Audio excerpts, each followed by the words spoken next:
ठाकुर साहब, सवाल आपसे यह है कि एक बात कही जाती है कि विपक्ष आरोप लगाता है, विपक्ष ऐसा कहता है कि कहीं ना कहीं मंदिर का कॉपीराइट बीजेपी वाले लेकर बैठे हैं।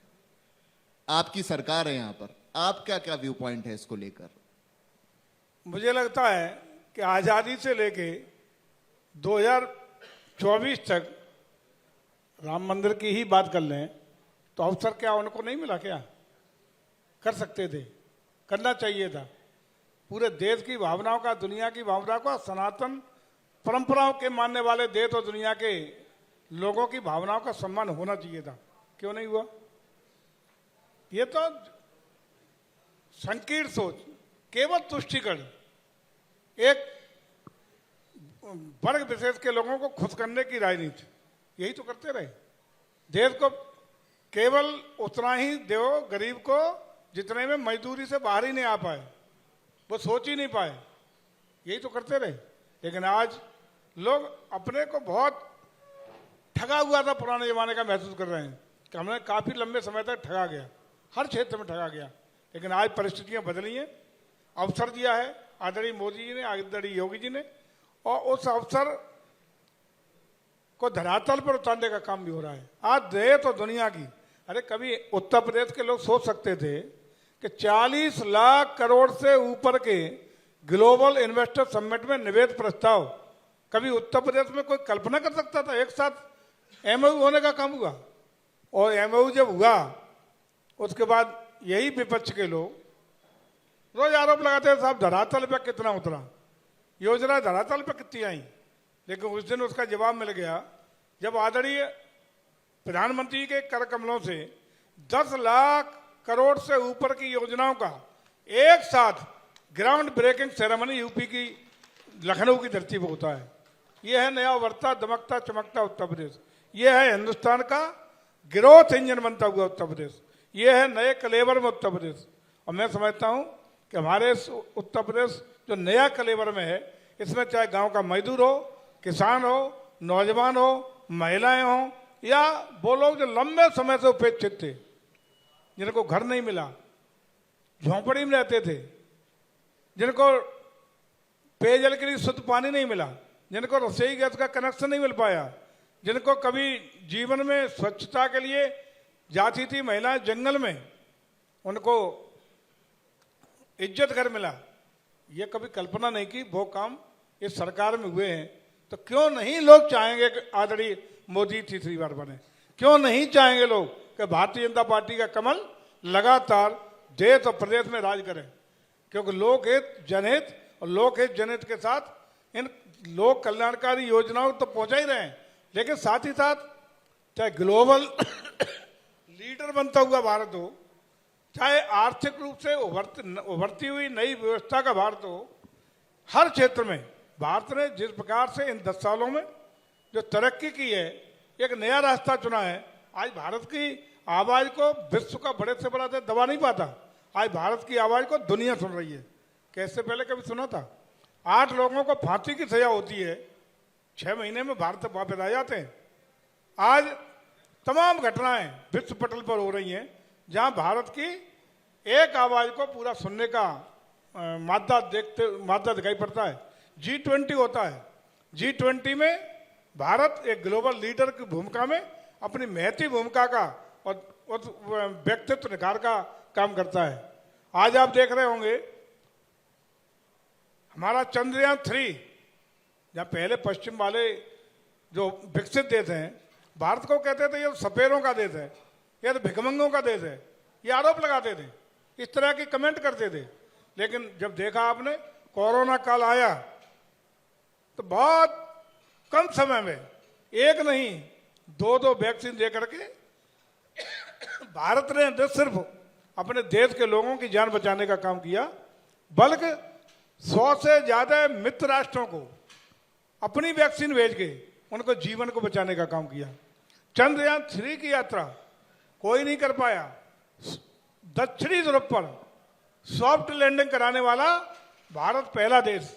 इसका मतलब आज भारत भिखमंगों का देश नहीं, तकनीक के क्षेत्र में, वैज्ञानिक क्षेत्र में और टेक्नोलॉजी के क्षेत्र में, रिसर्च के क्षेत्र में दुनिया के किसी विकसित देश से पीछे नहीं है, ये भारत ने सिद्ध कर दिया है। अब भारत पुराना भारत नहीं, उभरता दमकता चमकता भारत है जो विश्व की अगुवाई करने की हैसियत रखता है, विश्व गुरु बनने की हैसियत रखता है। और ये आज बहुत गौरवान्वित करने वाला क्षण है कि जिस ब्रिटेन ने हम पे राज किया लंबे समय तक, सब चर्चा करते हैं कि उस ब्रिटेन के राज में कभी सूर्यास्त नहीं होता था। इतना देशों पे इतने बड़े भूमंडल पर उसका राज था कि वहां कभी सूरज नहीं डूबता था। उस ब्रिटेन से बड़ी अर्थव्यवस्था आज भारत बन के उभरा है। इससे ज्यादा गौरवान्वित चढ़ने वाले क्या हो सकते हैं? और उससे भी ज्यादा गौरवशाली क्षण ये है कि उस ब्रिटेन पर राज हिंदुस्तान का खून कर रहा है। ब्रिटेन का राष्ट्रपति, ब्रिटेन का सर्वोच्च पद पर बैठा हुआ प्रधानमंत्री आज भारत वंशी है। इससे ज्यादा फक्र और गौरव की बात क्या होगी? और मैं समझता हूं कि भारत का भविष्य है। अब भारत दुनिया का लीडर बनेगा, ग्लोबल लीडर भारत बनेगा, अगुवाई करेगा। और हम अपनी संस्कृति, अपनी परंपराएं, अपने आदर्श, अपने सनातन मूल्यों आदर्शों को आगे बढ़ाते हुए पूरी दुनिया में विश्व गुरु के रूप में लीड करने का काम करेंगे। ये है भारत। अब आपने 80 सीटें तो पूरी भाजपा को दे दी, तो ये इंडिया गठबंधन कुछ ले जाएगा नहीं? इसका कुछ महत्व है पूरे देश में? निश्चित रूप से लोकतंत्र में विपक्ष का होना आवश्यक है, अच्छी बात है, वो अपना काम कर रहे हैं। लेकिन अभी फिलहाल सत्ता और शासन के लिए पब्लिक ने अभी पूरा मूड बना लिया है कि आदरणीय मोदी जी को देने वाले हैं। वो अपना काम करें, लोकतंत्र में विपक्ष की भी भूमिका है, अपना काम करें। हम लोगों को झूठे साचे आरोप लगा के गरियाने का काम कर रहे हैं, कराते रहेंगे, उतना ही पब्लिक हम लोगों के साथ है। अब आप करीब 400 प्लस सीटें तो आप ले गए, उनके खाते में कुछ तो डालेंगे? उनके खाते में शेष बची तो 543 है ना, तो शेष है तो उतना काफी है उनके लिए। फिर आप कहेंगे विपक्ष मजबूत नहीं है?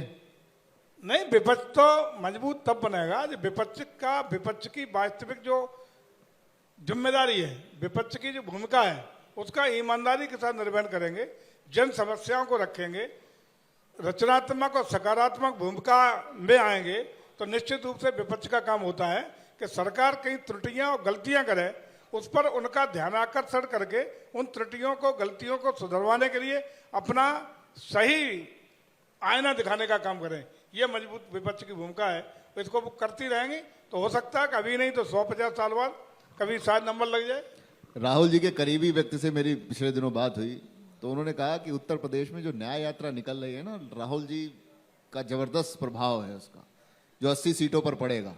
तो कितनी मानते हैं राहुल गांधी को, कितनी दे देंगे सीट अपनी तरफ से आप? वो तो दिखाई आपको पड़ा होगा, या न्याय यात्रा तो निकल गई ना राहुल जी की, तो वो तो दिखाई पड़ा ही होगा आपको।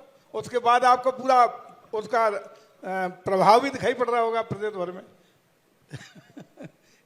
चलिए, अच्छा है, मुंगेरी लाल के हसीन सपने देखने में कोई बुराई नहीं है, सबका अधिकार है। वहीं दूसरी तरफ अखिलेश यादव जी कहते हैं कि इस बार सीएए जिस तरीके से लागू हुआ है, जबकि सीएए की परिभाषाएं अलग हैं। पहली बात तो मैं आपसे समझने की कोशिश करूंगा क्योंकि इसको लेकर अलग अलग बयानबाजियां हो रही हैं। देखिए, सीएए के मार्फत वो लोग जो बांग्लादेश में, पाकिस्तान में, अफगानिस्तान में उत्पीड़ित थे, और खास रूप से गैर मुस्लिम, जिनका उत्पीड़न करके बेचारे अपने भाग के हिंदुस्तान में, अपने मातृ देश में अपनी शरण लेने का काम किए, अपना और अपने भविष्य, परिवार का भविष्य अंधेरे में था। ऐसे लोग जो बेचारे निरीह प्राणी की तरह जीवन व्यतीत कर रहे थे, क्या उनको शरण दे करके, उनको अपनी नागरिकता दे करके, अपने देश में नागरिकता दे करके उनको सम्मान से जीने का हक, उनके भविष्य को सुरक्षित करने का हक करना कोई पाप था क्या? वही तो सीए है। हम किसी की नागरिकता थोड़ी ले रहे हैं, हम नागरिकता देने का काम कर रहे हैं। किसी की नागरिकता छीनने का कोई प्रावधान सीए में नहीं है, ये मैं साफ कर दूं। और इससे लोगों की भलाई, लोगों का कल्याण, और जो आए हुए हमारे ही परिवार के लोग, जो हमारे ही अपने हैं, उनको एक सम्मानजनक जीवन जीने का हक देने का काम सीए के द्वारा किया जा रहा है। इसका सबको स्वागत करना चाहिए, अभिनंदन करना चाहिए था, चाहे पक्ष हो या विपक्ष हो। अवनीश सिंह जी, क्योंकि आपका पॉइंट ऑफ व्यू बहुत अहम होता है, सीए लेकर तमाम बयानबाजियां हो रही हैं, कोई कुछ कह रहा है, कोई कुछ कह रहा है, मुस्लिम कह रहे हैं उनके साथ तुष्टीकरण की राजनीति करी जा रही है, क्या मानते हैं आप? देखिए, मैं एक छोटा सा इंसिडेंट बताते हुए अपनी बात शुरू करूंगा। दिल्ली में एक झुग्गी झोपड़ियाँ थी जहाँ पे पाकिस्तान से आए हुए शरणार्थी रहते थे। उनकी स्थिति अगर आप देख लेते तो शायद आपकी आंखों में भी आंसू आ जाते उनको देखकर।